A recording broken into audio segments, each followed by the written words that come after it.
माझ्या कवितेचं नाव आहे माझी काय चूक. मुलगी म्हणते, माझ्या घरी मुलगी नको असे सर्व म्हणतात.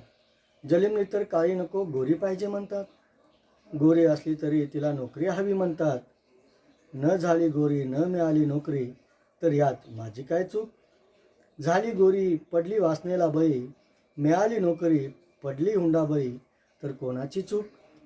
मुलगा म्हणतो सुंद चोकरीसाठी चांगली सरकारी नोकरी हवी. या पैशासाठी तस्करी केली, गुंडागर्दी केली, अपराधप्रिय केली तर यात माझी काय चूक. समाजसुधारक म्हणतात, समाज सुधारणेसाठी आंदोलने केली, अनेक ठिकाणी उपोषणे केली, बहुजनासाठी निधी उभा केला. महिला विधवा लाचार स्त्रियांचा कैवारी झालो, जनतेत जागृती आणली. एवढी जागृती की कोणी मला गोळी घातली तर यात माझी काय चूक. संत म्हणतात, आम्ही शांतीचा संदेश दिला, तुम्ही अशांती पसरवली. मी एकता सांगितली, तुम्ही आपल्याच जाती धर्मातली एकता वाढवली.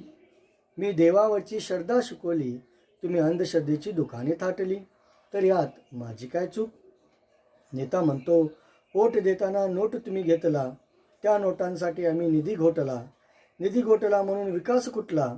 विकासासाठी तुम्ही आंदोलने केला, जाती धर्माच्या नावाने अनेकांना तोडला, अनेकांनी प्राण त्यागला तर यात माझी काय चूक. या सर्वांचे उत्तर म्हणून देव देतो. कवितेच्या उत्तरात देव म्हणाले, सगळ्यात सुंदर सृष्टीला बनवले, त्याहून सुंदर मानवाला घडवले. त्याला सर्व अधिकार दिले, त्यानेच सर्व नाश केले. मी त्याला बनवले, त्याने जाती धर्म आणले, त्याने तर मलाच बाजारात विकले. खून अनाचार अत्याचार सुरू ठेवले, सर्वजण आपली कर्तव्य विसरली. अशाने मी नरकात टाकिले तर माझी काय चूक. धन्यवाद.